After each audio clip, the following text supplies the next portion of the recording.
இல்லத்தில் நுழைவோம், இன்று அவர் தரும் புனிதத்தை பெறுவோம்.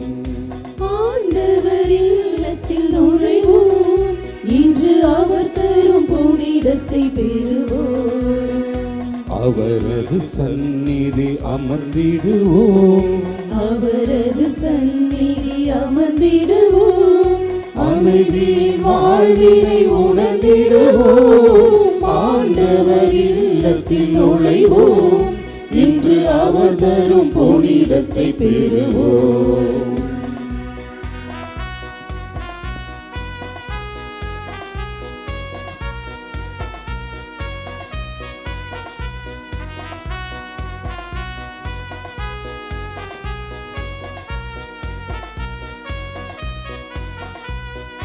பொன்னான நாளிதுவே, நம்மை பண்பாக்கும் நாளிதுவே.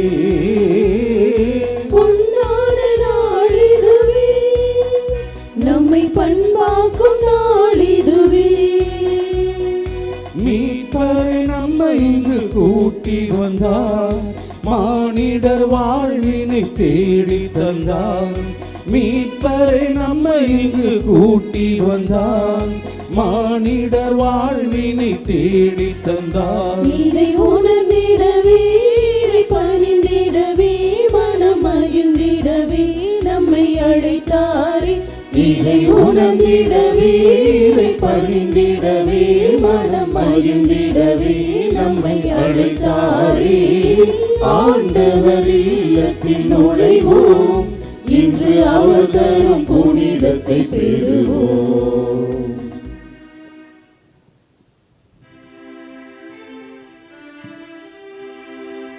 தந்தை மகன் தூயாவியாரின் பெயராலே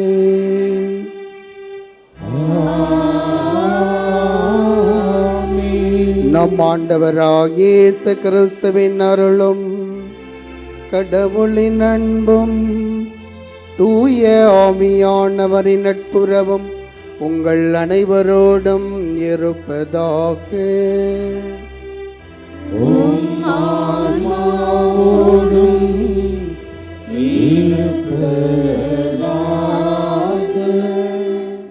கிறிஸ்தியேசுவில் பிரியமான சகோதர சகோதரிகளே, அன்னையின் அன்பு பக்தர்களே, இன்று திரு அவையோடு சேர்ந்து இரட்டிப்பு மகிழ்ச்சியில் திருத்தூதர்களான பேதுரு, பவுல் இவர்களுக்கு பெருவிழா எடுத்து நாம் சிறப்பிக்கின்றோம்.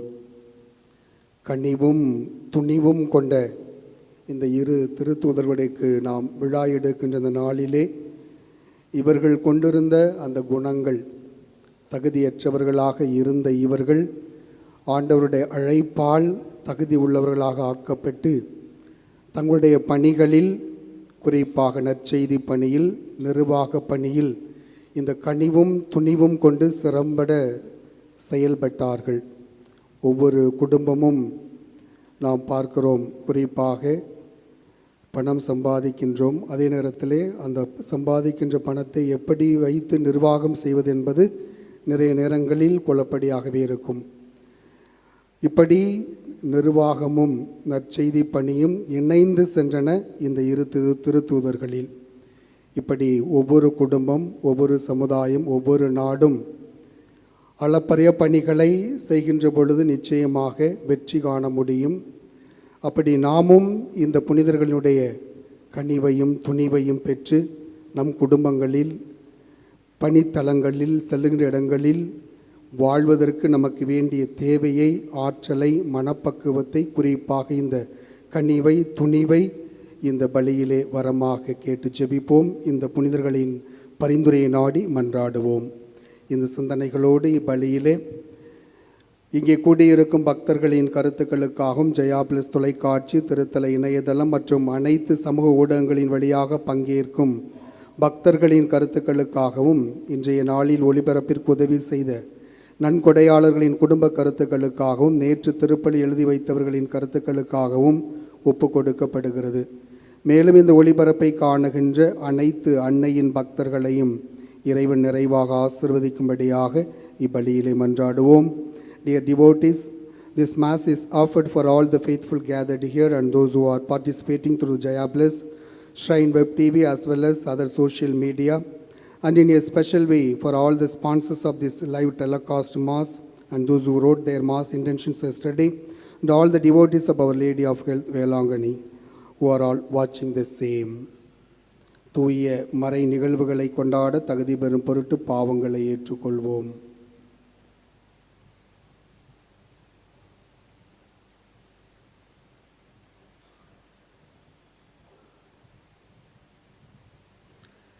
எல்லாமல்ல இறைவனிடமும் சகோதர சகோதரிகளே உங்களிடமும் நான் பாவியனை ஏற்றுக்கொள்கின்றேன்.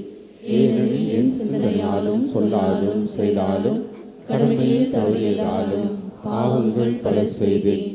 என் பாவமே என் பாவமே என் பெரும் பாவமே.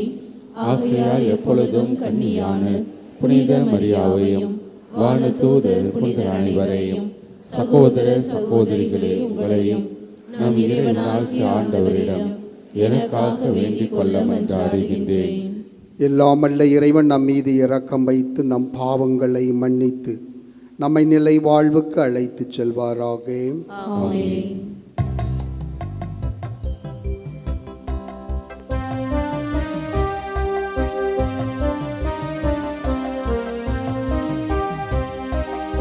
ஆண்டவரே இரக்கமாயிரும்.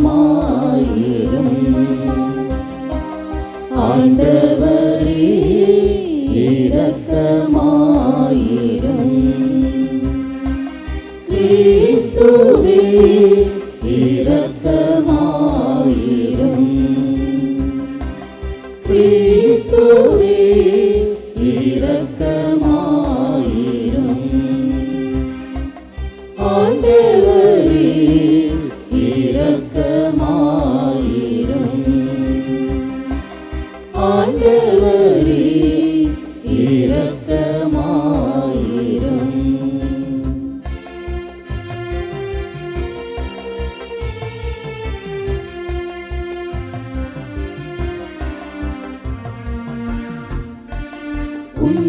உன்னதங்களிலே கடவுளுக்கு மாட்சி உண்டாகுக.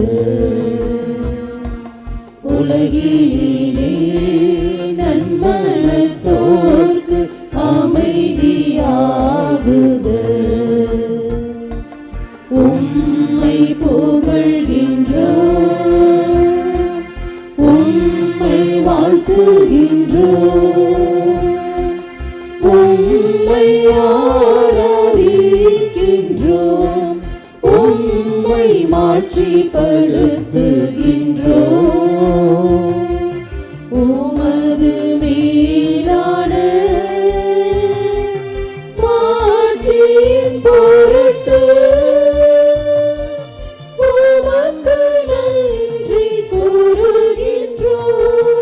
ஆண்டவராகிய இறைவா, வானுலக அரசரே, எல்லாம் வல்ல தந்தையாகிய இறைவா, ஒரே மகனாய் உதித்த ஆண்டவரே, இயேசு கிறிஸ்துவே, ஆண்டவராகிய இறைவா, இறைவனின் செம்மறியே, தந்தையின் திருமகனே, உலகின் பாவங்களை போக்குபவரே, எங்கள் மேல் இரக்கமாயிரும். உலகின் பாவங்களை போக்குபவரே, எங்கள் மன்றாட்டை ஏற்றருளும். தந்தையின் வலப்பக்கம் வீற்றிருப்பவரே, எங்கள் மேல் இரக்கமாயிரும். ஏனெனில் இயேசு கிறிஸ்துவே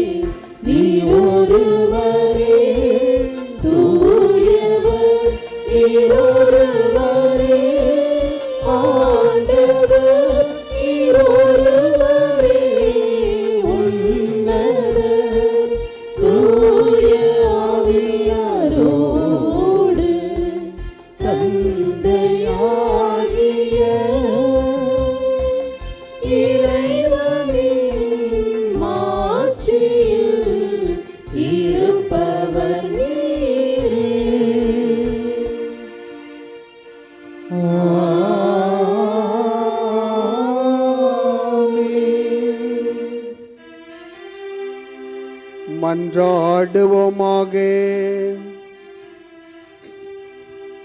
எங்களை என்றும் எப்பொழுதும் வழிநடத்தும் இறைவா, திருத்தூதர்கள் ஆன பேதுரு, பவுல் ஆகியோரின் வணக்கமும் புனிதமும் நிறைந்த பெருவிழாவில் எங்களுக்கு பேரின்பம் தந்துள்ளீரே. அவர்களிடமிருந்தே உமது திரு அவை சமய வாழ்வை தொடக்கத்தில் பெற்றுக்கொண்டது போல அவர்களின் படிப்பினைகளை எல்லாவற்றிலும் கடைபிடிக்க அருள் புரிவீராக. உம்மோடு துய்யாவியாரின் ஒன்றிப்பில் இறைவனாய் என்றென்றும் வாழ்ந்து ஆட்சி செய்கின்ற அவர் வழியாக உம்மை மன்றாடுகிறோம்.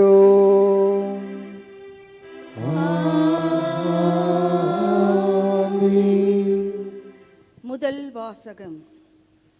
திருத்தூதர் பணிகள் நூலிலிருந்து வாசகம். அந்நாள்களில் ஏரோது அரசன் திருச்சபையை சார்ந்த மக்கள் சிலரை பிடித்து கொடுமைப்படுத்தினான். யோவானின் சகோதரரான யாக்கோபை வாளால் கொன்றான். அது யூதருக்கு மகிழ்ச்சி அளித்ததைக் கண்டு அவன் தொடர்ந்து பேதுருவையும் கைது செய்தான். அது புலுப்பற்ற அப்ப விழா நாள்களில் நடந்தது. அவரை பிடித்து சிறையில் அடைத்து காவல் செய்யுமாறு 4 படை வீரர் கொண்ட 4 குழுக்களிடம் அவன் ஒப்புவித்தான். பாஸ்கா விழாவுக்கு பின் மக்கள் முன்பாக அவரது வழக்கை விசாரிக்கலாம் என விரும்பினான். பேதுரு இவ்வாறு சிறையில் காவலில் வைக்கப்பட்டிருந்த போது திருச்சபை அவருக்காக கடவுளிடம் உருக்கமாக வேண்டியது. ஏரோது அவரது வழக்கை கேட்பதற்கு முந்தின இரவில் பேதுரு படை வீரர் இருவருக்கு இடையே 2 சங்கிலிகளால் கட்டப்பட்டு தூங்கிக் கொண்டிருந்தார்கள். காவலர்கள் வாயிலுக்கு முன் சிறையை காவல் செய்து கொண்டிருந்தார்கள். அப்பொழுது ஆண்டவரின் தூதர் அங்கு வந்து நின்றார். அறை ஒளிமயமாகியது. அவர் பேதுருவை தட்டி எழுப்பி உடனே எழுந்திடும் என்று கூற சங்கிலிகள் அவர் கையிலிருந்து கீழே விழுந்தன. வானதூதர் அவரிடம் இடைக்கச்சையை கட்டி மிதியடிகளை போட்டுக்கொள்ளும் என்றார். அவரும் அவ்வாறே செய்தார். தூதர் அவரிடம் உமது மேலுடை அணிந்து கொண்டு என்னை பின்தொடரும் என்றார். பேதுரு வானதூதரை பின்தொடர்ந்து சென்றார். தூதர் மூலமாக நடந்தவையெல்லாம் உண்மை என்று அவர் உணரவில்லை. ஏதோ காட்சி காண்பதாக அவர் நினைத்து கொண்டார். அவர்கள் 1ஆம் காவல் நிலையையும் 2ஆம் காவல் நிலையும் கடந்து நகருக்கு செல்லும் இரும்பு வாயில் அருகே வந்தபோது அது அவர்களுக்கு தானாகவே திறந்தது. அவர்கள் வெளியே வந்து ஒரு சந்து வழியாக சென்றார்கள். உடனே வானதூதர் அவரை விட்டு அகன்றார். பேதுரு தன்னுறவு பெற்றபோது ஆண்டவர் தம் வானதூதரை அனுப்பி ஏரோதின் கையிலிருந்து என்னை விடுவித்து யூத மக்கள் எதிர்பார்த்த எதுவும் நிகழாதவாறு என்னை காத்தார் என்று நான் உண்மையாகவே அறிந்து கொண்டேன் என்றார். ஆண்டவரின் அருள்வாக்கு. இறைவனுக்கு நன்றி. பதிலுரை பாடல் பல்லவி. திருப்பாடல் 34. எல்லா வகையான அச்சத்தினின்றும் ஆண்டவர் என்னை விடுவித்தார்.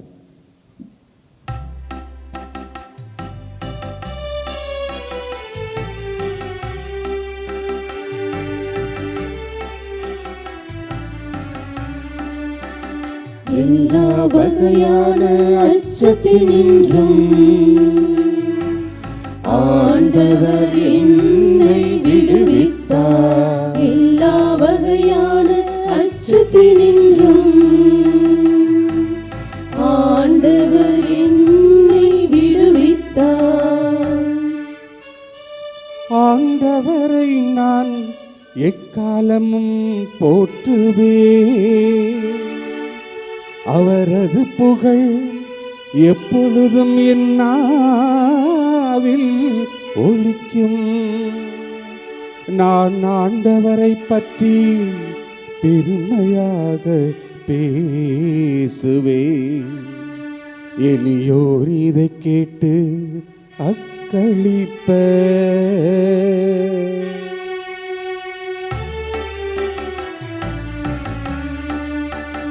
எல்லா வகையான அச்சத்தினின்றும்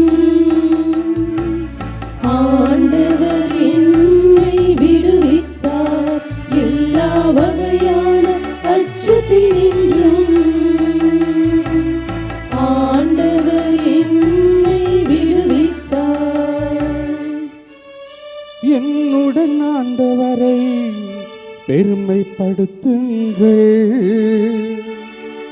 அவரது பெயரை ஒருமிக்க மேன்மைப்படுத்துவோம். துணை வேண்டி நான் ஆண்டவரை மன்றாடினேன், அவர் எனக்கு மறுமொழி பகர்ந்தார்.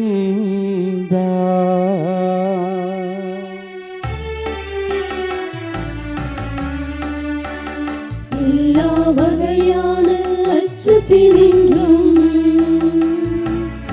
ஆண்டவர் என்னை விடுவித்தார். எல்லா வகையான அச்சத்தினின்றும் ஆண்டவர் என்னை விடுவித்தார்.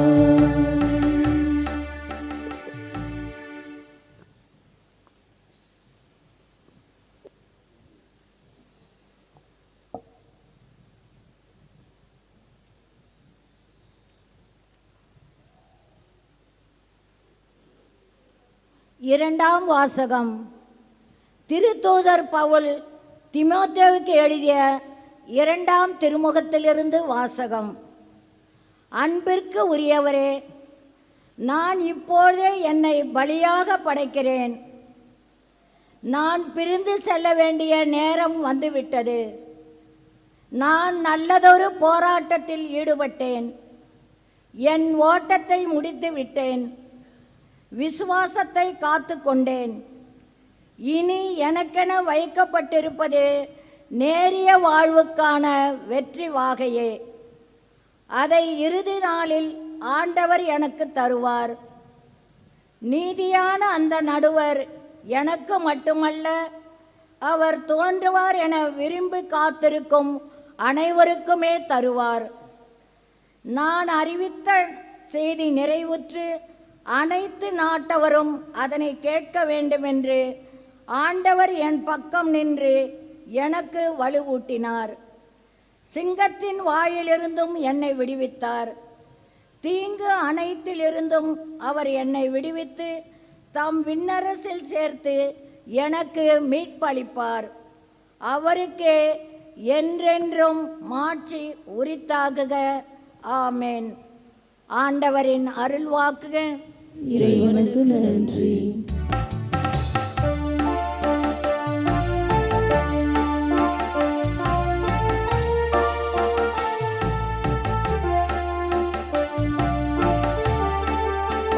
அல்லேலூயா, அல்லேலூயா, அல்லேலூயா, அல்லேலூயா, அல்லேலூயா, அல்லேலூயா. உன் பேர் பேதுரு, இந்த பாறையின் மேல் என் திருச்சபையை கட்டுவேன். பாதாளத்தின் வாயில்கள் அதன் மேல் வெற்றி கொள்ளா. அல்லேலூயா, அல்லேலூயா, அல்லேலூயா, அல்லேலூயா, அல்லேலூயா, அல்லேலூயா.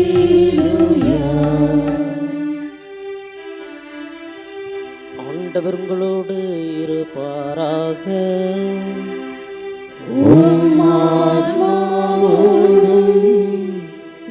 இருப்பாராக.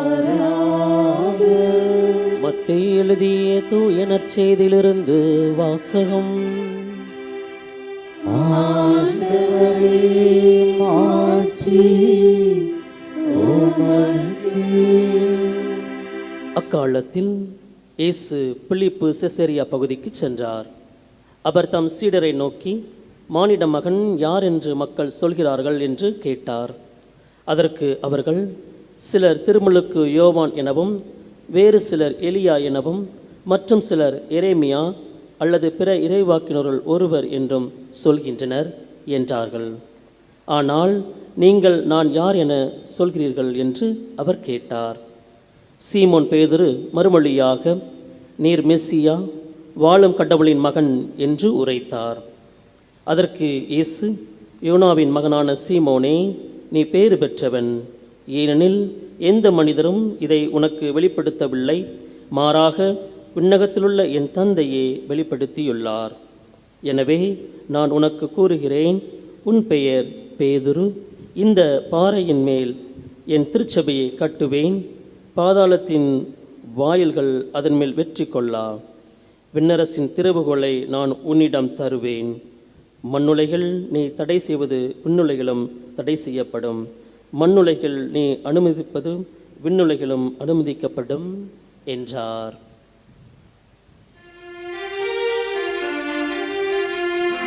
ஆண்டவரின் அருள்வாக்கு. கிறிஸ்துவே உமக்கு புகழ்.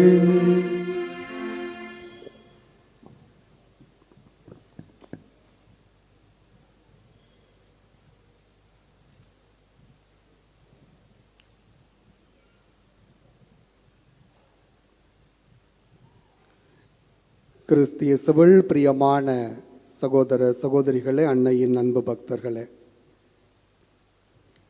இருபெரும் ஜாமவான்கள் கனிவுள்ள புனித பேதுரு, துணிவுள்ள புனித பவுல், அடிப்படையில் இருவருமே வேறுபட்ட ஆளுமைகள். ஒருத்தர் படிக்காதவர், இன்னொருத்தர் படித்தவர். சட்டத்தை நுணுநுணுக்கமாக கடைபிடித்தவர் புனித பவுலடியார். அதே நேரத்திலே யூதர்களுக்கு மட்டும் மீட்பு உண்டு என்று புனித பேதுரு பறைசாற்றினார். எல்லாருக்கும் மீட்பு உண்டு என்று புனித பவுலடியார் பறைசாற்றினார். இப்படி எல்லாவற்றிலும் வேறுபட்ட நிலையில் இந்த இருவருக்கும் சேர்த்து இன்று ஏன் தாய் திரு அவை பெருவிழா எடுத்து கொண்டாடுகிறது? அழைக்கப்பட்ட முன்பு எப்படிப்பட்ட வாழ்க்கையை மேற்கொண்டார்கள், அழைத்த பிற்பாடு எப்படி கடவுள் அவர்களை தகுதி உள்ளவர்களாக ஆக்கினார், ஆண்டவர் இயேசு எப்படி தகுதி உள்ளவர்களாக ஆக்கினார் என்பதை நாம் நற்செய்தியிலே, பவுலடியாருடைய மடலிலே, திருத்தூதர் பணியிலே நாம் படிக்கலாம். உண்மையிலேயே இன்று நாம் இவர்களுக்கு விழா கொண்டாடுவது, சேர்த்து கொண்டாடுவது சாலச் சிறந்த ஒன்றாக இருக்கிறது. ஏனென்றால் நற்செய்தி பணியும் நிர்வாக பணியும் இணைந்து செல்லுகிற பொழுதுதான் அது சிறப்பாக அமையும், வெற்றிகரமாக அமையும். இன்று திரு அவை இந்த அளவுக்கு உயர்ந்து ஆலமரம் போல செயல்படுகின்றது என்றால் இவர்கள் சிந்திய இரத்தம்தான். முதலில் நாம் பேதுருவை பற்றி சிந்திக்கின்ற பொழுது, தியானிக்கின்ற பொழுது நிச்சயமாக எல்லோருமே அதிகமாக அறிந்த ஒன்று. உங்களுக்கு நற்செய்தியிலே கொடுக்கப்பட்ட பகுதியெல்லாம் ஃபெமிலியரான, ரொம்ப பரிச்சயமான பகுதியாகத்தான் இருக்கும். இவருடைய அழைப்பு, பணி எல்லாமே. குறிப்பாக அவர் கடலில் வலை வீசி கொண்டிருக்கிற பொழுது இயேசு இவரை பார்த்து, என் பின்னே வா, நான் உன்னை மனிதர்களை பிடிப்பவர் ஆக்குவேன் என்று சொல்லுகிறார். மத்தேயு 4ஆம் அதிகாரம் 18-20 வரை படித்தோம் என்றால் தெரியும். எப்பேற்பட்ட அழைப்பாக இருந்தது. இவருடைய பிறப்பு பெத்சாய்தாவில் இருந்தாலும் கலிலேயாவை சுற்றி பணிகள் இருந்தது. அப்படிப்பட்ட நிலையில் ஆண்டவர் இயேசு அழைப்பு கொடுக்கிறார். அழைப்புக்கு மறுக்காமல் உடனே எல்லாவற்றையும் வலைகளை விட்டுவிட்டு பின்பற்றுகிறார். பின்பற்றி இவரை கொஞ்சம் கொஞ்சமாக பக்குவப்படுத்துகிறார், உருவாக்குகிறார். ஏறக்குறைய 12 சீடர்களை தேர்ந்தெடுக்கிறார். அந்த 12 சீடர்களில் ஒருவராக திருத்தூதர் பேதுரு இருக்கிறார். அதிலும் 3 முதன்மை சீடர்களையும் தேர்ந்தெடுக்கிறார். அதிலும் ஒருவராக புனித பேதுரு இருக்கிறார். பிற்பாடு நாம் நற்செய்தியிலே படித்தோம் என்றால் தெரியும் எப்படிப்பட்ட நம்பிக்கையோடு இவர் செயல்பட்டார். முதலில் இவர் உணர்ச்சியை வெளிப்படுத்தினார், அப்புறம் உணர்வுபூர்வமாக இருந்தார், அப்புறம் நம்பிக்கையோடு இருந்தார், அப்புறம் துணிச்சலோடு தைரியமாக கனிவுள்ள இதயத்தோடு உயிரையும் கொடுக்கவும் துணிந்தார். நாம் சற்று ஆழமாக தியானிக்கிற பொழுது முதலில் எப்படி ஆண்டவர் இயேசு இவரிடம் நம்பிக்கை வரவழைத்தார். 5 அப்பங்களை 5000 பேர் கொடுத்த பிற்பாடு, அந்த நிகழ்வு முடிஞ்ச ஒருபாடு நீங்கள் போங்கன்னு சொல்லி சீடர்களை அனுப்புகிறார். கடலில் போய் படகுல போகிறாங்க. போகின்ற பொழுது திடீரென்று இயேசு அவர் ஜெபித்து விட்டு மீண்டும் அவர் கடலில் நடந்து போகிறார். அந்த கடலில் நடந்து போகின்ற பொழுது சீடர்கள் பார்க்குறாங்க, 4 காவல் வேலை. அப்போ சீடர்கள் பார்க்கிற போது ஐயோ பூதம் என்று பேதுரு சொல்லுகிறார். துணிவோடு இருங்கள், நான் தான், அஞ்சாதீர்கள் என்று சொல்லி அவர்களை தேற்றுகிறார். தேற்றுவதோடு மட்டுமல்லாமல், ஆண்டவரே நீங்கள் தான் நினச்சிருந்தா நானும் நடப்பனேன் கடலில் அப்படின்னு சொல்லி வா என்று சொல்லுகிறார். வா என்று சொல்லி அவர் வருகிற பொழுது அதாவது அலைகள் பலமாக வீசுகிற பொழுது ஐயோ நான் சாக போகிறேன் என்று சொல்கிறார். அப்போ சொல்கிறார், நம்பிக்கை குன்றியவனே ஐயம் கொள்ளாதே என்று துணிச்சலையும் தைரியத்தையும் நம்பிக்கையும் அப்பொழுதே வரவழைக்கிறார். இப்படி ஒவ்வொரு நிகழ்விலும் பேதுருவை பக்குவப்படுத்துகிறார், வலிமை உள்ளவராக மாற்றுகிறார் ஒவ்வொரு நிகழ்விலும். இரண்டாவது நாம் பார்க்கலாம், குறிப்பாக சீடர்கள் எல்லாமே விலகி போகிறாங்க. 12 சீடர்களையும் பார்த்து கேட்குறார், நீங்களுமா விலகி போகிறீங்க, என்னை விட்டு விலகி போகிறீங்க அப்படிங்கிற பொழுது, அப்போ ஆண்டவரே யாரிடம் செல்வோம், வாழ்வதரும் வார்த்தைகள் உம்மிடம் தானே உள்ளன. இந்த வார்த்தையெல்லாம் அவர் உணர்ச்சி பூர்வமாக உள்ளத்திலிருந்து வந்த வார்த்தை. ஆண்டவரே வாழ்வதரும் வார்த்தைகள் உம்மிடம் தானே உள்ளன, நாங்கள் யாரிடம் போவோம், உம்மிடம் இருக்கின்றன, நீங்கள் தான் எங்களுக்கு வாழ்வு, உங்களை நாங்கள் நம்பி வந்திருக்கிறோம் என்று சொல்லி வாழ்வதரும் வார்த்தைகள் உம்மிடம் தானே உள்ளன என்று யோவான் நற்செய்தி 6ஆம் அதிகாரம் 68 நாம் இவ்வாறு படிக்கின்றோம். இன்றைய நற்செய்தியிலும் நாம் படிக்க கேட்டோம், எந்த அளவுக்கு பேதுருவை பற்றி ஆண்டவர் இயேசுவே சான்று பகரார். யோனாவின் மகனான சீமோனே நீ பேறு பெற்றவன். யோனாவின் மகன், அந்த வார்த்தை பேறு பெற்றவன் என்ற வார்த்தை ஆண்டவருடைய வாயால் சொல்கிறார்னா எந்த அளவுக்கு அவரை புரிந்து வைத்திருக்கிறார். யோனாவின் மகனான சீமோனே நீ பேறு பெற்றவன் என்று சொன்ன பிற்பாடு திருத்தூதர் பேதுரு எப்பேற்பட்ட வார்த்தையை அவர் கொடுக்கிறார், நீ மெஸ்ஸியா வாழும் கடவுளின் மகன். உள்ளத்திலிருந்து இந்த வார்த்தை வருகின்றது. ஆக இவருடைய அறிக்கையை நாம் இங்கே பார்க்கிறோம், பேதுருடைய அறிக்கையை நாம் பார்க்கிறோம். அதே போல் இன்னும் நான் கொஞ்சம் டீப்பாக போகின்ற பொழுது உருமாற்றத்தில் பார்க்கிறோம். அங்கே உணர்ச்சி வசப்பட்டு வார்த்தையை விடுகிறார். உமக்கு ஒன்றும் மோசைக்கு ஒன்றும் எலியாவுக்கு ஒன்றும் கூடாரம் அமைப்போம் என்று அந்த மத்தேயு நற்செய்தியிலே 17ஆம் அதிகாரம் 4ஆம் வசனத்தில் பார்க்குறோம். இப்படி உணர்ச்சி வசமான வார்த்தைகளையும் பார்க்கிறோம், நம்பிக்கை அறிக்கையும் நாம் பார்க்கிறோம், யதார்த்தமான உள்ளத்திலிருந்து சொல்லக்கூடிய நிகழ்வையும் நாம் பார்க்கிறோம். அதிலும் குறிப்பாக பார்த்தோம் இயல்புத்தன்மை. அவருடைய இயல்புத்தன்மைனா, ஆண்டவரே என் சகோதரன் எத்தனை முறை நான் மன்னிக்கிறது அப்படின்னு கேட்கிற பொழுது ஆண்டவர் 70 முறை என்று சொல்லுகிறார். அதை நாம் பார்க்கலாம். மத்தேயு நற்செய்தி 18ஆம் அதிகாரம் 21வது வசனத்திலே பார்க்கிறோம், எத்தனை முறை மன்னிப்பது. யதார்த்தமாக அவர் கேட்கிறார். அவருடைய இயல்புத்தன்மையை நாம் பார்க்கிறோம். இப்படி எல்லா நிலையிலும் அவரை பார்க்கிற ஆண்டவர் கடைசியாக எல்லாத்தையும் நல்லது கெட்டது எல்லாத்தையும் தெரிஞ்ச அவர் மறுதளிக்கின்றார். 3 முறை அவர் மறுதளிக்கிற ஒரு பெண்மணிக்கு அவர் கேட்கிற பொழுது நான் அறியேன் என்று ஆண்டவரை மறுதளிக்கின்ற நிகழ்வையும் நாம் பார்க்கிறோம். குறிப்பாக லூக்கா நற்செய்தி 22ஆம் அதிகாரம் 54லிருந்து 62 வரை படிக்கின்ற பொழுது எப்பேற்பட்ட மறுதளிப்பாக இருக்கின்றது என்பதை நாம் பார்க்கிறோம். இப்படி ஒவ்வொரு கட்டத்திலும் ஆண்டவர் இயேசு அவரை புரிந்து கொண்டு அதற்கேற்றவாறு சொல்லுகிறார், செய்கிறார், நம்பிக்கை கொள்கிறார். நம்பிக்கை கொண்டாலும் கடைசியில் பலவீனம் உள்ளவராக ஆண்டவர் இயேசுவையே மறுதளிக்கிறார். அப்படிப்பட்ட மறுதளித்தவரையும் ஆண்டவர் இயேசு அவரை தன் வாரிசாக தேர்ந்தெடுக்கின்றார்.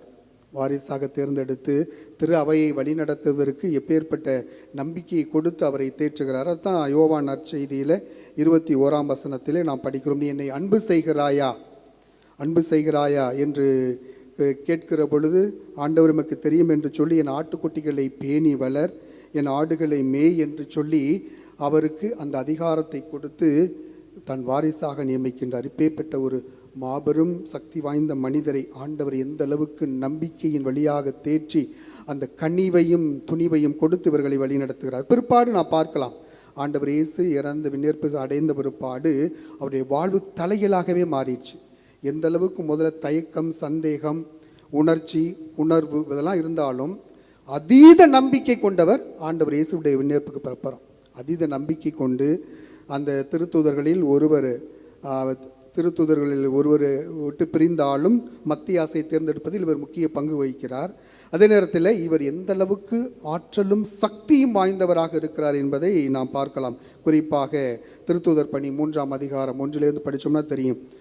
முடக்குவாதம் மற்றும் கொண்டு வருகிற பொழுது பொன்னோ பொருளை என்னிடமில்லை, ஆண்டவர் இயேசுவின் பேரால் எழுந்து நட என்று சொன்னோன்னே எழுந்து நடக்கிறார். எந்த அளவுக்கு கடவுளுடைய வல்லமையை, ஆற்றலை, சக்தியை அவர் பெற்றிருக்கிறார். இன்னும் ஒரு படி மேலே போனோம்னா திருத்தூதர் பணி 5ஆம் அதிகாரம் 15 படித்தோம்னா தெரியும். அவர் நிழல் பட்டா கூட குணம் பெற்றவர்கள் உண்டு. நிறைய பேர் கட்டில் தூக்கி கொண்டாந்து பேதுரு பக்கத்தில் வைக்கிறாங்க. நிழல் பட்டாவே குணம் பெறுவேன் என்ற ஒரு நம்பிக்கையோடு அவரை கொண்டு வருகிறார்கள். நிறைய பேர் குணம் பெற்று செல்கிறார். அந்த அளவுக்கு இறை வல்லமையை, நம்பிக்கையை பெற்றவராக புனித பேதுரு இருக்கிறார். இப்பேற்பட்ட ஒரு மாபெரும் திருத்தூதர் கடைசியில் 57ஆம் ஆண்டு நீரோது மன்னனால் கைது செய்யப்பட்டு பல இடங்களுக்கு அது முன்னாடி நற்செய்தி அறிவிக்கிறார். கடைசியில் ரோமையில் சிறையில் கொண்டு அடைக்கிறாங்க. அடைச்ச பிற்பாடு இவருக்கு சிலுவையில் அறையக்கூடிய அந்த சூழ்நிலையை உருவாக்குகிறார்கள். அங்கு சிலுவையில் அறையப்படுகிறார். அறையப்பட்ட பொழுது கூட நான் சிலுவையில் அறையப்பட, இயேசுவை போல அறையப்பட நான் தகுதியற்றவன் என்று சொல்லி தலைகீழாக அறைந்து அவரை கொன்றார்கள். எனவே கேட்டுக்கொண்டார், நான் இயேசுவை போல சிலுவையில் அறையப்பட தகுதியற்றவன், என்னை தலைகீழாக அறைந்து கொள்ளுங்கள் என்று சொன்ன ஒரு பாடு தலைகீழாக அறையப்படுகிறார், இறக்கின்றார். இப்பேற்பட்ட ஒரு மாபெரும் சக்தி வாய்ந்த திருத்தூதர் உண்மையிலேயே எந்த அளவுக்கு வல்லமை உள்ளவராக, முதலில் அவர் தன்னுடைய தகுதியற்றவர் நிலையில் இருந்தாலும் தகுதி உள்ளவராக மாற்றி ஆண்டவருடைய வாரிசாக நியமிக்கிறார். இதே பின்னணியிலே புனித பவுலடியாரையும் நாம் பார்க்கிற பொழுது தர்சூஸ் நகரைச் சேர்ந்த பெஞ்சமின் குலத்தில் பிறந்த இவர் கமாலியல் என்பவரிடம் கல்வி கற்று பயின்று சட்டத்தை நுணுநுணுக்கமாக தெரிந்து கொண்டு எல்லாத்தையும் கரைச்சி குடித்தவர். இப்படி ஒரு படித்த மேதை. கடைசியில் இவர் எப்படி எருசலேமிலிருந்து ஆணையை பெற்றுக்கொண்டு எல்லா கிறிஸ்தவர்களையும் கொன்று குவிக்க வேண்டும் என்று நினைத்த இவருடைய வாழ்வு எப்படி மாறுகிறது? இயேசுவால் தடுத்தாட்கொள்ளப்படுகிறார். சவுலே சவுலே நீ என்னை துன்புறுத்துகிறாய் என்று கேட்கிற பொழுது, யார் என்று கேட்கிற பொழுது, நீ துன்புறுத்தும் இயேசுதான் நான் என்று சொன்னோடு அதற்கு அப்புறம் அவருடைய வாழ்வு முழுவதுமாக மாறுபடுகிறது. குறிப்பாக எந்த மதத்தை அழிக்க வேண்டும் என்று நினைத்தாரோ அந்த மதத்தை தான், ஆண்டவர் இயேசுவை பற்றித்தான் புற இனத்து மக்கள் எல்லோருக்கும் சென்று அறிவிக்கிறார். இதனால தான் அவர் திரு அவையே இவருக்கு ஒரு மனமாற்றத்தை விழாவாக கொண்டாடி மகிழ்கிறது ஜனவரி 25ஆம் தேதி. அப்படி அந்த அளவுக்கு எந்த அளவுக்கு கங்கணம் கொட்டி எல்லோரையும் அழிக்க வேண்டும் நினைத்தாரோ அதற்கு ஏற்றவாறு நற்செய்தியை அறிவிக்க வேண்டும் என்று அதற்கு ஆப்போசிட்டாகவே அவர் செயல்பட்டார். அந்த அளவுக்கு இயேசுடைய வல்லமையை எடுத்துரைத்தார். அவருடைய பிறப்பு, இறப்பு, உயிர்ப்பை பற்றி வெளிப்படுத்தினார். எல்லா மக்களுக்கும் மீட்பு உண்டு என்பதை இவர் தெளிவுபட சொன்னார். இவர் குறிப்பாக மேற்கொண்ட 3 திருத்தூது பயணங்கள் மிகவும் உன்னதமானவையாக இருக்கின்றன. அதிலும் உன்னதமானவை என்று சொல்லுகிறது பவுலடியார் எழுதிய 13 திருமுகங்கள். எந்த அளவுக்கு அவர் சென்று நற்செய்தியை அறிவித்த பிற்பாடு அந்த மக்களுக்கு மீண்டும் இந்த மடலை எழுதி விசுவாசத்தை புதுப்பிக்கின்றார். இன்று நமக்கு எல்லாமே ஆணிவேராக இந்த 13 திருமுகங்களும் இருக்கின்றது. இவருடைய வாழ்க்கை முழுவதும் இந்த திருத்தூதர் பணியிலேயும் குறிப்பாக இந்த திருமுகங்களிலும் நாம் படிக்கலாம். எந்த அளவுக்கு ஒரு சக்தி வாய்ந்த ஒரு மாபெரும் புனிதராக, திருத்தூதராக நற்செய்தியை எல்லா மக்களுக்கு, புற இனத்து மக்களுக்கு அவர் எடுத்து சென்றார் என்பதை நாம் அறிய முடிகின்றது. இப்பேற்பட்ட ஒரு மாபெரும் புனிதர் பல இன்னல்களை அவர் சந்தித்திருக்கிறார். பல்வேறு சங்கடங்களை, துன்பங்களை சந்தித்திருக்கிறார். அப்படி சந்தித்தாலும் அவர் எதையும் பொருட்படுத்தாமல் கலாத்தியர் புத்தகத்தில் 2:20 நாம் படிக்கிறோம், வாழ்வது நான் அல்ல, என்னில் கிறிஸ்து வாழ்கிறார். மறு கிறிஸ்துவாக இவர் வாழ்ந்தார். மறு கிறிஸ்துவாக வாழ்ந்து சான்று பகர்ந்தவர் புனித பவுலடியார். இன்னும் நாம் சற்று ஆழமாக தியானிக்கிற பொழுது 2 கொரிந்தியர் புத்தகத்திலே, கொரிந்தியர் புத்தகம் 2ஆம் திருமுகத்திலே 11ஆம் அதிகாரத்திலே நாம் படிக்கலாம். அதாவது எந்த அளவுக்கு இவர் துன்பப்பட்டார் என்று அற்புதமாக நமக்கு சொல்லப்படுகிறது. குறிப்பாக, நான் அவர்களை விட அதிகமாக பாடுபட்டு உழைத்தேன், பன்முறை சிறையில் அடைப்பட்டேன், கொடுமையாய் அடிபட்டேன், பன்முறை சாவின் வாயிலில் நின்றேன், 5 முறை யூதர்கள் என்னை சாட்டையால் ஒன்று குறைய 40 அடி அடித்தார்கள், 3 முறை தடியால் அடிபட்டேன், 1 முறை கல்லறியப்பட்டேன், 3 முறை கப்பல் சிதைவில் சிக்கினேன், ஒரு இரவும் பகலும் ஆழ்கடலில் அலலுற்றேன், பயணங்கள் பல செய்தேன், அவற்றில் ஆறுகளால் இடர்கள், கள்வர்களாலும் இடர்கள், என் சொந்த மக்களாலும் இடர்கள், பிற மக்களாலும் இடர்கள், நாட்டிலும் இடர்கள், காட்டிலும் இடர்கள், கடலிலும் இடர்கள், போலி திருத்தூதர்களாலும் இடர்கள், இப்படி எத்தனையோ இடர்களுக்கு ஆளானேன் என்று சொல்லுகிறார். எவ்வளவு இடைஞ்சல் பட்டிருக்கிறார். நம்ம நினைக்கிறோம், அன்றைக்கு எந்த ஒரு வசதியும் இல்லாத சூழ்நிலையில் எவ்வளவு இடர்கள் பட்டிருக்கிறார். இவ்வளவு இடர்களிலும் நற்செய்தியை அந்த புறையினத்து மக்கள் மற்ற எல்லா மக்களுக்கும் அறிவித்திருக்கிறார் என்றால் இவருடைய துணிவுதான். இதே கனிவையும் துணிவையும் நம் வாழ்வில் கொண்டு வாழத்தான் இந்த நாளிலே திரு அவை இந்த புனிதர்களை தியானித்து நம்மை ஜெபிக்க அழைப்பு கொடுக்கின்றது. இவரும் குறிப்பாக அந்த நேரத்தில் தான் ராயப்பர் இறக்கின்ற சூழ்நிலையில் தான் இவரும் இறந்திருக்கிறார். அதே நீரோது மன்னனால் கைது செய்யப்பட்டு இருவருமே சிறையில் சந்திக்கின்ற ஒரு வாய்ப்பு கிடைக்க ஏறக்குறைய அதாவது விவிலியத்திலே பார்க்கலாம். 5 முறை இவர்கள் சந்தித்த நிகழ்வை விவிலியங்களிலே நாம் பார்க்கலாம். அப்படிப்பட்ட நிலையில் மாபர்தீன் என்ற சிறையில் அடைக்கப்பட்ட பொழுது அங்கு 9 மாதங்கள் சிறையில் இருக்கிறார். இங்கு இவர்கள் சிறையில் இருவரும் சந்தித்துக் கொள்கிறார்கள். பிறகு அவர் வேற்று நிலையில் கொல்லப்படுகிறார். புனித பவுலடியார் இவர் இரட்டை குடியுரிமை பெற்றவர், ரோமை குடிமகனாக இருந்ததால் இவரை சிலுவையில் அறையாமல் ரோமுக்கு வெளியில் கொண்டு போய் 3 கிலோமீட்டருக்கு அப்பால் கொண்டு போய் இவரை தலை வெட்டப்பட்டு கொல்லப்படுகிறார். அந்த அளவுக்கு இவர் ஆற்றல் வாய்ந்த அந்த நற்செய்தியை போதித்ததனால், ஏற்றுக்கொண்டு வாழ்ந்ததனால், சான்று பகர்ந்ததனால் இவர் இந்த சாவை ஏற்றுக்கொண்டார். வீர சாட்சியாக மரணம் அடைந்தார். இப்படி இருவருமே இரத்தம் சிந்தி வேத சாட்சியாக மரித்த ஒரு மாபெரும் திருத்தூதர்களை இந்த நாளிலே நாம் நினைவு கூர்ந்து ஜெபித்து விழா கொண்டாடுகிறோம் என்றால் இவர்கள் கொண்டிருந்த அந்த நற்செய்தி பணியும் நிர்வாக பணியும் இணைந்து சென்றன. அப்படி இணைந்து இவர்கள் பணியாற்றி அன்று செய்ததனால்தான் இன்று திரு அவை ஆலமரம் போல வளர்ந்து இந்த நிர்வாகமும் நற்செய்தி பணியும் அற்புதமாக நடந்து கொண்டிருக்கின்றன. இரண்டாவதாக உணர்ச்சி அல்லாமல் உணர்வு முதிர்ச்சியும் அறிவு முதிர்ச்சியும் இந்த இருவரிடம் இருந்தது. உணர்வு முதிர்ச்சியும் அறிவு முதிர்ச்சியும் இருந்தது. இப்படி உணர்வு முதிர்ச்சி அறிவு முதிர்ச்சி இருந்ததனால் இந்த அளவுக்கு திறம்பட திரு அவை வளர்ந்து நிற்கின்றது. ஆம் பிரியமான அன்பு சகோதரமே, அன்னையின் அன்பு பக்தர்களை, இப்படி இவர்களுக்கு பெருவிழா எடுத்து கொண்டாடி மகிழ்கின்ற இந்த நாளிலே பாகுபாடற்ற மனம், ஆழமான விசுவாசம் நாம் கொண்டு நம்முடைய வாழ்க்கையை அமைத்து கொள்கிற பொழுது நிச்சயமாக நாமும் கனிவுள்ளவர்களாக துணிவுள்ளவர்களாக வாழ முடியும். ஒரு ஆசிரியர் சொல்லுவார், அதாவது வருண் என்று சொல்லுவார், மலை உச்சியில் நின்றவன் அடிவாரத்தை காண்பது பணிவு, அடிவாரத்தில் நின்றவன் மலை உச்சியை காண்பது துணிவு. பணிவும் துணிவும் ஒன்றிணைந்தால் கிடைப்பது வெற்றியின் கனிவு. இப்படி கனிவும் துணிவும் சேர்ந்ததனால் இன்று திரு அவை ஆழமரமாக இருக்கிறது. இப்படி நம் குடும்பங்களில் இந்த கனிவும் பணிவும் துணிவும் இருந்தால் நிச்சயமாக வெற்றி பெறுவோம்.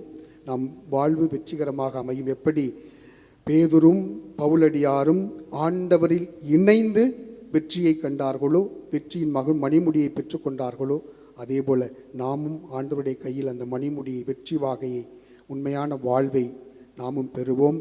இறையாசிரை பெறுவோம். இவருடைய பரிந்துரையை நாடி தொடர்ந்து பலியிலே ஜெபிப்போம். ஆமீன். எழுந்து நின்று விசுவாசத்தை அறிக்கையிடுவோம். ஒரே கடவுளை நம்புகின்றேன். விண்ணகமும் மண்ணகமும் காண்பவை காணாதவை யாவும் படைத்த எல்லாம் வல்ல தந்தை அவரை, கடவுளின் ஒரே மகனாய் உதித்த ஒரே ஆண்டவர் இயேசு கிறிஸ்துவை நம்புகின்றேன். இவர் காலங்களுக்கு எல்லாம் முன்பே தந்தையிடமிருந்து பிறந்தார். கடவுளில் நின்று கடவுளாக, ஒளியில் நின்று ஒளியாக, உண்மை கடவுளில் நின்று உண்மை கடவுளாக உதித்தவர். இவர் உதித்தவர், உண்டாக்கப்பட்டவர் அல்ல, தந்தையோடு ஒரே பொருளானவர். இவர் வழியாகவே யாவும் படைக்கப்பட்டன. மனிதர்கள் நமக்காகவும் நம் மீட்புக்காகவும் விண்ணகமிருந்து இறங்கினார். தூய ஆவியால் கன்னி மரியாவிடம் உடல் எடுத்து மனிதரானார். மேலும் நமக்காக போந்திய பிலாத்தின் அதிகாரத்தில் சிலுவையில் அறையப்பட்டு பாடுபட்டு இறந்து அடக்கம் செய்யப்பட்டார். மறை நூல்களின்படி 3ஆம் நாள் உயிர்த்தெழுந்தார். விண்ணகத்திற்கு எழுந்தருளி எல்லாம் வல்ல தந்தையின் வலப்பக்கம் வீற்றிருக்கின்றார். வாழ்வோரையும் இறந்தோரையும் தீர்ப்பிட மாட்சியுடன் மீண்டும் வர இருக்கின்றார். அவரது ஆட்சிக்கு முடிவு இராது. தந்தையிடமிருந்தும் மகனிடமிருந்தும் புறப்படும் ஆண்டவரும் உயிரளிப்பவருமான தூய ஆவியாரை நம்புகின்றேன். இவர் தந்தையோடும் மகனோடும் ஒன்றாக ஆராதனையும் ஆட்சியும் பெறுகின்றார். இறைவாக்கினர்கள் வாயிலாக பேசியவர் இவரே. ஒரே புனித கத்தோலிக்க திருத்தூதர் வழிவரும் திரு அவையை நம்புகின்றேன். பாவ மன்னிப்புக்கான ஒரே திருமுழுக்கை ஏற்றுக்கொள்கின்றேன். இறந்தோரின் உயிர்ப்பையும் வரவிருக்கும் மறு உலக வாழ்வையும் எதிர்பார்க்கின்றேன். ஆமென். அன்புமிக்க சகோதர சகோதரிகளே, நம்முடைய தேவைகளை இந்த வேளையிலே ஆண்டவர் பால் எடுத்துரைப்போம். எப்படி புனித பேதுரு பவுலடியார் கொண்டிருந்த அந்த கனிவும் துணிவும் நம் வாழ்விலும் மேற்கொண்டு நம் குடும்பங்களில் சிறப்பாக வழிநடத்தவும் சிறப்பாக வாழவும் பிறரையும் வாழ வைக்கவும் இந்த புனிதர்களின் பரிந்துரையை நாடியும் பண்டையின் பரிந்துரையை நாடியும் நம்முடைய தேவைகளை வார்த்தைகளால் வடித்து ஆண்டவர் பால் எடுத்துரைத்து ஜெபிப்போம். இந்த பாறையின் மேல் என் திருச்சபையை கட்டுவேன், பாதாளத்தின் வாயில்கள் அதன் மேல் வெற்றி கொள்ளா என்று உரைத்து திரு அவையை நிறுவிய இறைவா, பேதுருவின் வழிமரபில் எம்மை வழிநடத்த நீர் தேர்ந்தெடுத்துள்ள திருத்தந்தை லியோ, ஆயர் பெருமக்கள், குருக்கள் மற்றும் துறவரத்தார் அனைவரும் தங்களிடம் ஒப்படைக்கப்பட்ட மேய்ப்பு பணியை அர்ப்பணிப்பு உணர்வுடனும் அளவு கடந்த அன்புடனும் மேற்கொள்ள வரமருள வேண்டுமென்று இறைவா உம்மை மன்றாடுகிறோம். விண்ணரசின் திறவுகோள்களை நான் உன்னிடம் தருவேன் என்று பேதுருவுக்கு மொழிந்த இறைவா, எம் நாட்டை ஆளும் தலைவர்களையும் நாட்டு மக்களையும் நீர் ஆசிர்வதித்து வழிநடத்தவும் நாடுகள் அனைத்தும் சமாதானத்தின் பாதைக்கு திரும்ப வேண்டுமென்றும் உண்மையான விடுதலையோடும் நிறைந்த மகிழ்ச்சியோடும் சமாதானத்தோடும் ஒற்றுமையோடும் வாழ வரமருள வேண்டுமென்று இறைவா உம்மை மன்றாடுகிறோம்.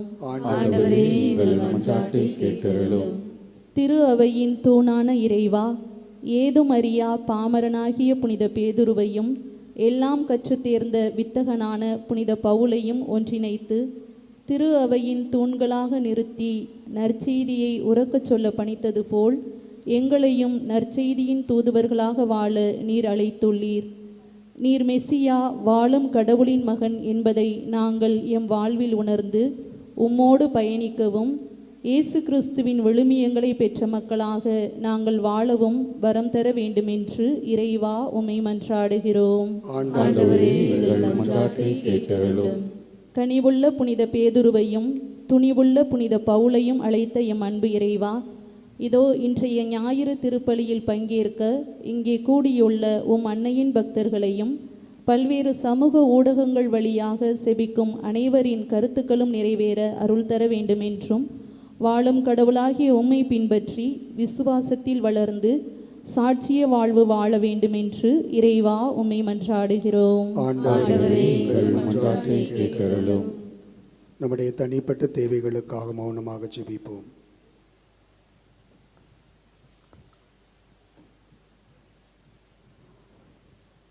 இந்த ஜெபங்களை எல்லாம் எங்கள் ஆண்டவராகிய கிறிஸ்து வழியாக உம்மை மன்றாடுகிறோம். ஆமென்.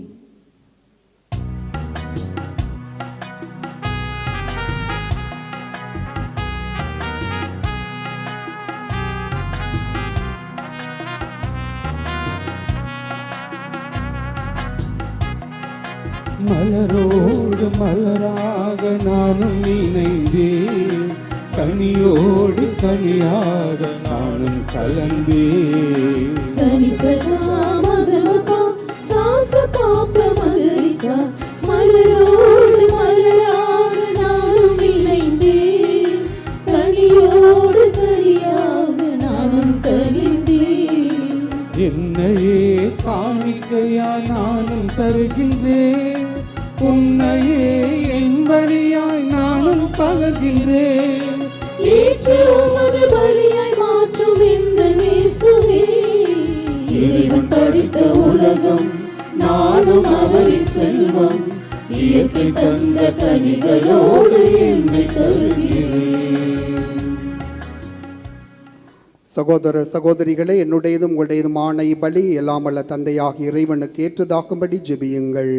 ஆண்டவர் தமது பெயரின் புகழ்ச்சிக்காகவும் ஆட்சிக்காகவும் நமது நன்மைக்காகவும் புனித திரு அவை அனைத்து நலனுக்காகவும் உமது கையிலிருந்து இப்பலியை ஏற்றுக்கொள்வாராக. ஆண்டவரே, நாங்கள் உமது திருப்பெயருக்கு ஒப்புக் கொடுக்கும் பலிப்பருளோடு திரு தூதர்களின் மன்றாட்டும் இணைந்து உம்மிடம் எழுவதாக. அவர்களின் வேண்டலால் நாங்கள் இறைப்பற்றுடன் இப்பலியை ஒப்புக் கொடுக்க செய்வீராக. எங்கள் ஆண்டவராகிய கிறிஸ்து வழியாக உம்மை மன்றாடுகிறோம்.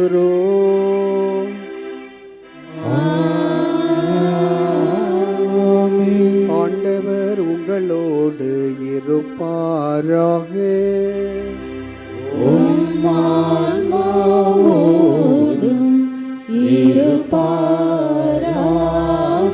இதயங்களை மேலே எழுப்புங்கள்.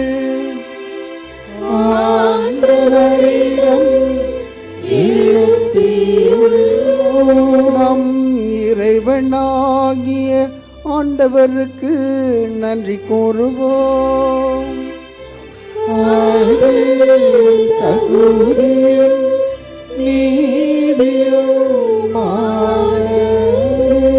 ஆண்டவரே, தூயவரான தந்தையே, என்றும் உள்ள எல்லாமல்ல இறைவாம், எந்நாளும் எவ்விடத்திலும் நாங்கள் உமக்கு நன்றி செலுத்துவது மெய்யாகவே தகுதியும் நீதியும் ஆகும்.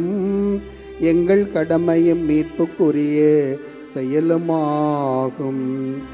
ஏனெனில் உமது திருவுளப்படி திருத்தூதர்களான புனித பேதுருவும் புனித பவுலும் எங்களை மகிழ்விக்கின்றனர். பேதுரு நம்பிக்கையை அறிக்கையிடுவதில் முதன்மையானவராக திகழ்ந்து இஸ்ராயலில் எஞ்சினோரை கொண்டு தொடக்க திரு அவையை ஏற்படுத்தினார். பவுல் அந்த நம்பிக்கையை உய்த்துணர்ந்து தெளிவாக போதித்து அழைக்கப்பட்ட பிற இனத்தாருக்கு ஆசிரியராகவும் போதகராகவும் விளங்கினார். இவ்வாறு வெவ்வேறு முறையில் கிறிஸ்துவின் ஒரே குடும்பத்தை உருவாக்கிய அவர்கள் ஒன்றாக வெற்றி வாகை சூடி உலகெங்கும் வணக்கம் பெறுகின்றார்கள். ஆகவே வானதூதர் புனிதர் அனைவரோடும் சேர்ந்து நாங்கள் உம்மை சேர்ந்து அக்களித்து கொண்டாடி ஆர்ப்பரித்து பாடுவதாவது: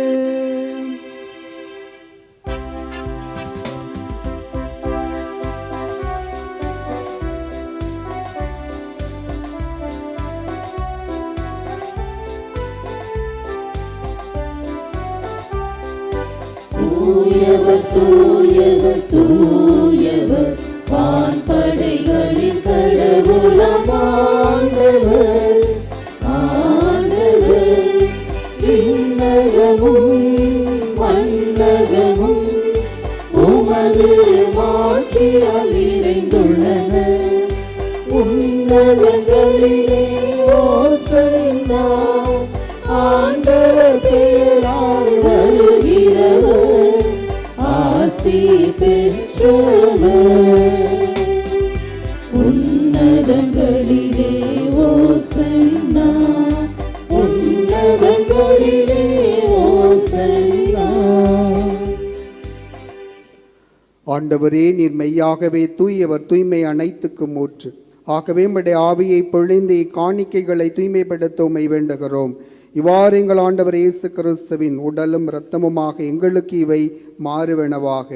அவர் பாடுபட உளம் கனிந்து தம்மை கையளித்த போது அப்பத்தை எடுத்து நன்றி செலுத்தி அதை பெற்று தம் சீடர்களுக்கு அளித்து அவர் கூறியதாவது: அனைவரும் இதிலிருந்து பெற்று உண்ணுங்கள், ஏனெனில் இது உங்களுக்காக கையளிக்கப்படும் என் உடல்.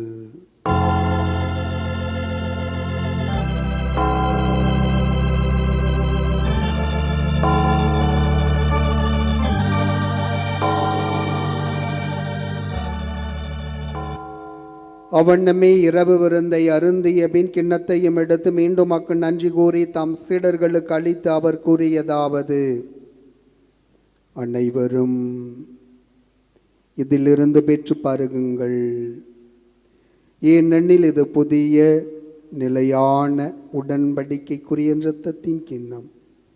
இது பாவ மன்னிப்புக்கென்று உங்களுக்காகவும் பலருக்காகவும் சிந்தப்படும் இதை என் நினைவாக செய்யுங்கள்.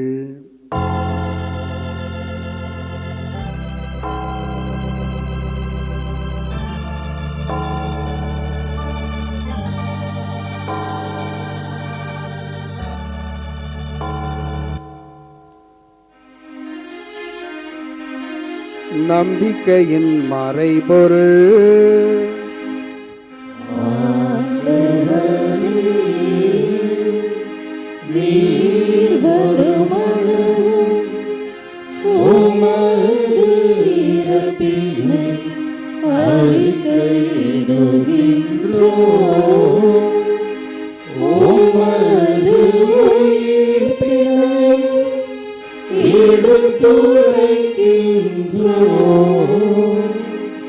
ஆகவே ஆண்டவரே, நாங்கள் கிறிஸ்துவின் இறப்பினையும் உயிர்ப்பினையும் கூர்ந்து வாழ்வு தரும் அப்பத்தையும் மீட்பளிக்கும் கிண்ணத்தையும் உமக்கு ஒப்புக் கொடுக்கின்றோம்.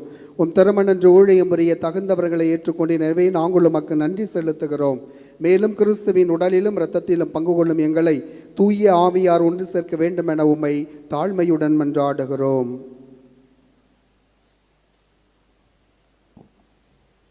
ஆண்டவரே, உலகெங்கும் பரவியிருக்கும் உமது திரு அவையை நினைவு கூர்ந்தருளும். எங்கள் திருத்தந்தை லியோ, எங்கள் ஆயர் சகாயராஜ், எல்லா திருநிலையினர் ஆகிய அனைவரோடும் உமது திரு அவை அன்பில் நிறைவு பெற செய்தருளும்.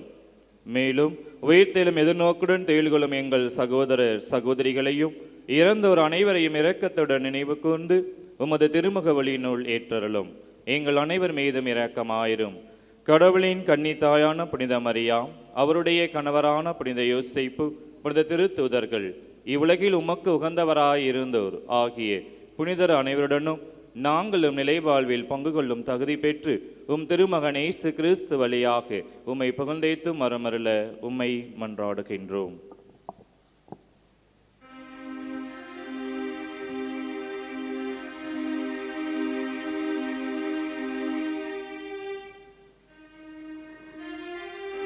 இவர் வழியாக இவரோடு இவரில்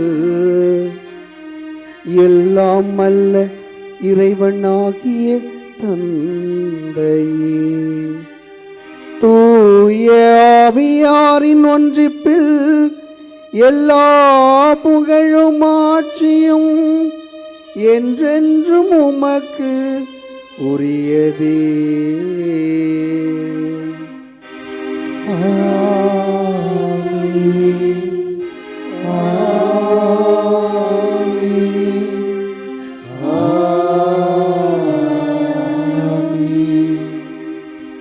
மீட்பரின் கட்டளையால் கற்பிக்கப்பட்டு இறை படிப்பினையால் பயிற்சி பெற்று நாம் துணிந்து சொல்லுவோம்.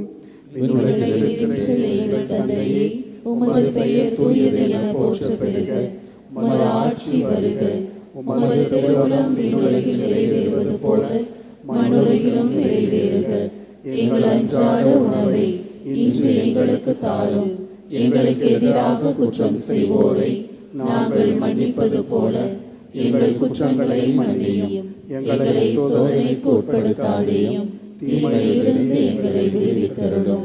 ஆண்டவரே, தீமை அனைத்திலுமிருந்து எங்களை விடுவித்து எங்கள் வாழ்நாளில் அமைதியை கனிவுடன் அருளும் மன்றாடுகின்றோம். அது இரக்கத்தின் உதவியால் நாங்கள் பாவத்திலிருந்து எப்போதும் விடுதலை பெற்று யாதொரு கலக்கமும் இன்றி நலமாயிருப்போமாக. நாங்கள் எதிர்நோக்கி இருக்கும் பேரின்பத்திற்காகவும் எம் மீட்பராகிய இயேசு கிறிஸ்துவின் இரண்டாம் வருகைக்காகவும் காத்திருக்கின்றோம். ஆண்டவர் இயேசு கிறிஸ்துவை, அமைதியை உங்களுக்கு விட்டுச் செல்கிறேன், அமைதியை உங்களுக்கு அளிக்கின்றேன் என்று உம் திருத்தூதர்களுக்கு மொழிந்தீரே. எங்கள் பாவங்களை பாராமல் உமது திரு அவையின் நம்பிக்கை கண்ணோக்கி உமது திருவுளத்திற்கு ஏற்பதற்கு அமைதியையும் ஒற்றுமையும் அளித்தருள்வீராக. என்றென்றும் வாழ்ந்து ஆட்சி செய்கின்றவர் நீரே. ஆண்டவருடைய அமைதி என்றும் உங்களோடு இருப்பதாக. ஒருவருக்கொருவர் இயேசு ஆண்டவர் கொடுத்த அமைதியை பகிர்ந்து மகிழ்வோம். அமைதி. உலகின் பாவங்களை போக்கும் இறைவனின் செம்மறியே, எங்கள் மேல் இரக்கமாயிரும். உலகின் பாவங்களை போக்கும் இறைவனின் செம்மறியே, எங்கள் மேல் இரக்கமாயிரும். உலகின் பாவங்களை போக்கும் இறைவனின் செம்மறியே, எங்களுக்கு அமைதியை அளித்தருளும். இதோ இறைவனின் சமரி, இதோ உலகின் பாவங்களை போக்குகின்றவர். கனிவையும் துணிவையும் இவரிடந்து பெற்று வாழ்ந்த திருத்தூதர்கள் நாமும் அதே கனிவு, அதே பணிவு, துணிவை பெற்று வாழ அழைப்பு கொடுக்கின்ற அன்பு ஆண்டவர்.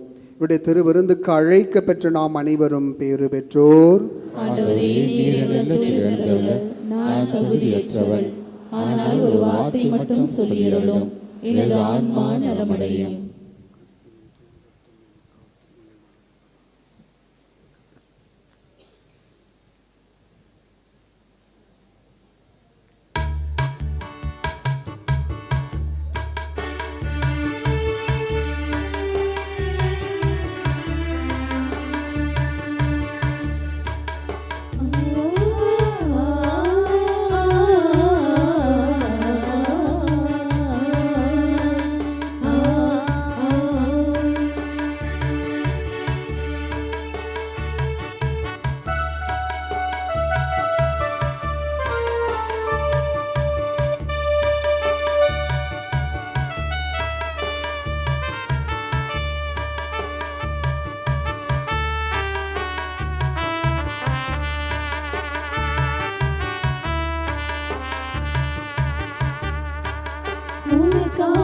பணி செய்து உன்னோடு நான் வாழ உணவாகவா இன்னுயிராகவா. அழியாத உறவே ஆன்மீக விருந்தே, அழியாத உறவே ஆன்மீக விருந்தே, நீயாக நான் மாறவா துணையாக என் வாழ்வில் வா, துணையாக என் வாழ்வில் வா.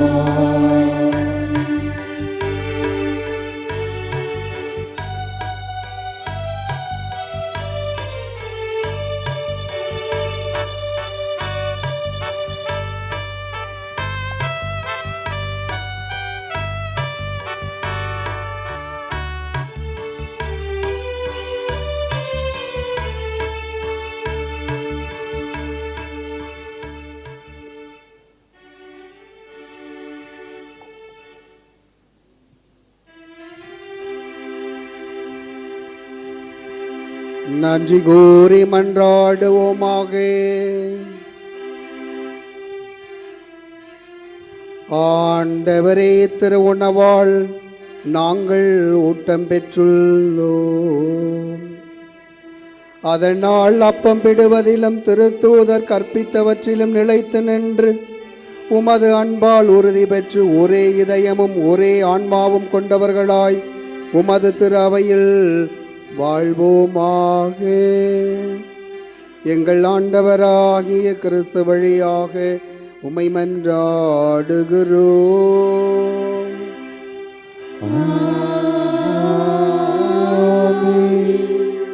ஆண்டவர் உங்களோடு இருப்பாராக.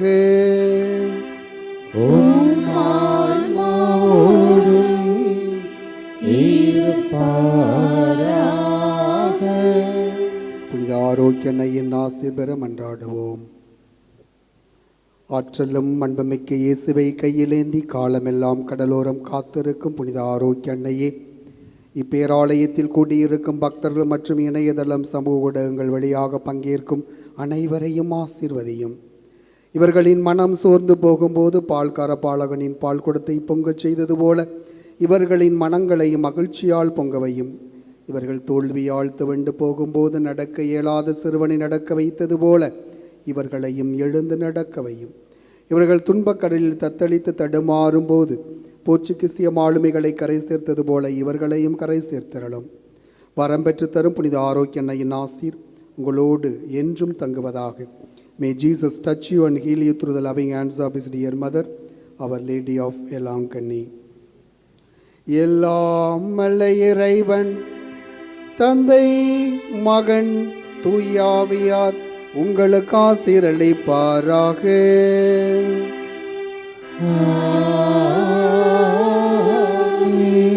சென்று வாருங்கள், திருப்பலி நிறைவேறிற்று. இறைவனுக்கு